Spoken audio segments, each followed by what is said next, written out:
और आपको खबर दें, ईरानी मुशीर यूसुफ पज़ेश्कियान ने सुप्रीम लीडर के जख्मी होने की तरदीद कर दी है। रहबर आला बिल्कुल सेहतमंद और महफूज हैं। मीडिया रिपोर्ट्स बेबुनियाद हैं। यूसुफ पज़ेश्कियान की जानिब से ये बताया गया है। आपको बताएं कि न्यूयॉर्क टाइम्स ने हमले में मुश्तबा खामनाई के जख्मी होने का दावा किया था। इसकी तरदीद की गई है ईरानी मुशीर यूसुफ पज़ेश्कियान की जानिब से। उन्होंने कहा कि सुप्रीम लीडर के जख्मी होने की मैं तरदीद करता हूँ। रहबर आला बिल्कुल सेहतमंद और महफूज हैं। मीडिया रिपोर्ट्स बेबुनियाद हैं। शुमाली कोरिया का क्रूज मिसाइल का कामयाब तजर्बा। सुपरसोनिक क्रूज मिसाइल बहरी जहाज से दागा गया। शुमाली कोरियन न्यूज एजेंसी ने रिपोर्ट किया कि बहरी जहाज से मुतादिद क्रूज मिसाइल फायर किए गए जो कि हदफ पर लगे। शुमाली कोरियन रहनुमा किम जोंग उन ने मिसाइल तजर्बे की निगरानी खुद की। शुमाली कोरिया का क्रूज मिसाइल का कामयाब तजर्बा। सुपरसोनिक क्रूज मिसाइल बहरी जहाज से दागा गया। शुमाली कोरियन न्यूज एजेंसी ने रिपोर्ट किया कि बहरी जहाज से मुतादिद क्रूज मिसाइल फायर किए गए। अहम खबर आपको दें, अमेरिका का इसराइल से ईरानी तेल के ज़खायर पर हमला ना करने का मुतालबा। इसराइल के आर्मी चीफ को बाकायदा तौर पर आगाह कर दिया गया है। अमरीकी मीडिया ये बता रहा है कि अमेरिका जंग के बाद ईरानी तेल से फ़ायदा उठाना चाहता है। अमेरिका को खलीजी ममालिक में ईरान के जवाबी हमलों का भी खौफ है, तो अमेरिका ने इसराइल से ईरानी तेल के ज़खायर पर हमले ना करने का मुतालबा किया है।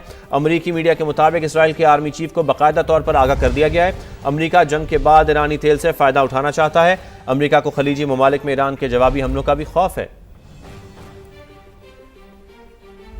ईरान और लेबनान के खिलाफ इसराइल के सफाकाना हमले जारी हैं। तेहरान के मेहराबाद एयरपोर्ट पर इसराइली फौज ने मिसाइल दाग दिए। हमले के बाद एयरपोर्ट के करीब शोले बुलंद होते रहे। बैरूत में रहायशी इमारत पर बमबारी की गई। कसीरुल मंजिला इमारत में आग भड़क उठी। जनूबी लेबनान में एक बार फिर वाइट फॉस्फोरस इस्तेमाल किया गया। दूसरी जानब मुत्तहिदा अरब अमारात के साहिल के करीब बहरी जहाज पर हमला किया गया।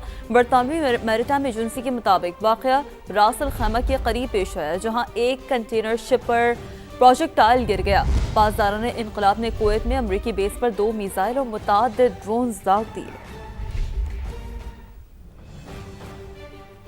डोनाल्ड ट्रंप हमारी अफवाज और शहरियों को खतरे में डाल रहे हैं। सेनेटर चक शूमर ने ऐसा कहा है। सदर ट्रंप की नाअहली खतरनाक और तबाहकुन साबित हो रही है। उन्होंने मजीद कहा कि पीट हेग्सेट ने एक माह में $93 अरब खर्च कर दिए हैं। सेनेटर्स को दी गई ब्रीफिंग से सेनेटर्स खुश नहीं दिखाई दिए। चक शूमर ने कहा कि डोनाल्ड ट्रंप हमारी अफवाज और शहरियों को खतरे में डाल रहे हैं। मजीद कहा कि सदर ट्रंप की नाअहली खतरनाक और तबाहकुन साबित हो रही है। पीट हेग्सेट ने एक माह में $93 अरब खर्च कर दिए।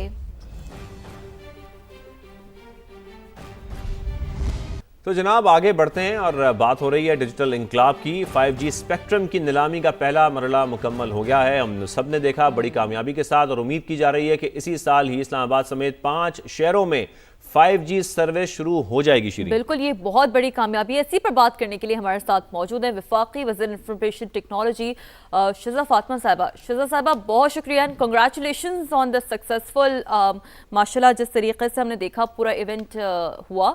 क्या कहिएगा कि इस डिजिटल इनकलाब का हम इसे नाम तो दे रहे हैं, मुल्क की इकॉनमी और सिक्योरिटी के लिए कितनी अहम है शिजा साहिबा?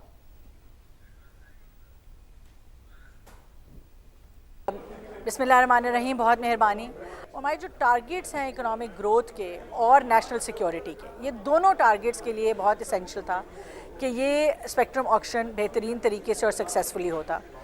हमारी जो इस वक्त 274 मेगाहर्ट्ज़ की एक स्पेक्ट्रम अवेलेबिलिटी थी वो अब कम थी। पिछले चंद सालों में 25% से ज़ायद जो है वो डेटा यूजेज पाकिस्तान में बढ़ा। हम देख रहे हैं कि हमारी आबादी भी उसी तरह बढ़ रही है और डिजिटल फर्स्ट जनरेशन जो है वो बड़ी हो रही है। तो जो इंटरनेट की यूज उसकी जो कंजम्पशन है वो ज़्यादा होती गई। इसी तरह इमर्जिंग टेक्नोलॉजीज़ की वजह से हमें जो है वो ज़्यादा बैंडविड्थ की, ज़्यादा कंप्यूट की ज़रूरत है।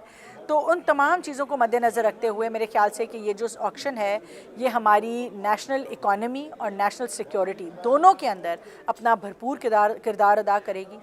इस वक्त high speed, resilient, reliable, ubiquitous access to internet जो है वो एक हुकूमत पाकिस्तान की, प्राइम मिनिस्टर साहब की एक अवलीन तरजीहात में से है। चाहे आज तालीम है, सेहत है, कारोबार है, रोज़गार है, सनत है, आपकी ज़राअत है, इसकी बुनियाद जो है आज इंटरनेट के ऊपर है। तो हमें उम्मीद है कि आने वाले वक्तों में आप आप डिजिटल इकोनॉमी में इसका एक इनकलाब आता हुआ देखेंगे कि ऑक्शन जो है जिससे 4G जो है इंशाल्लाह आप मैनी फोल्ड्स बेहतर होता देखेंगे और 5G पहली दफ़ा पाकिस्तान आता देखेंगे।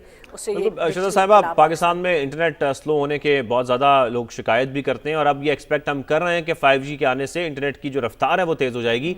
ये तो हमें समझ आता है, लेकिन ज़रा ये भी समझाएगा कि मईशत पर इसका मुस्बत असर किस तरीके से पड़ेगा? आम जो ITU के जिस तरह नंबर्स हैं, अगर 10% इंटरनेट पेनिट्रेशन बेहतर हो तो 2% GDP पे इम्पैक्ट आता है।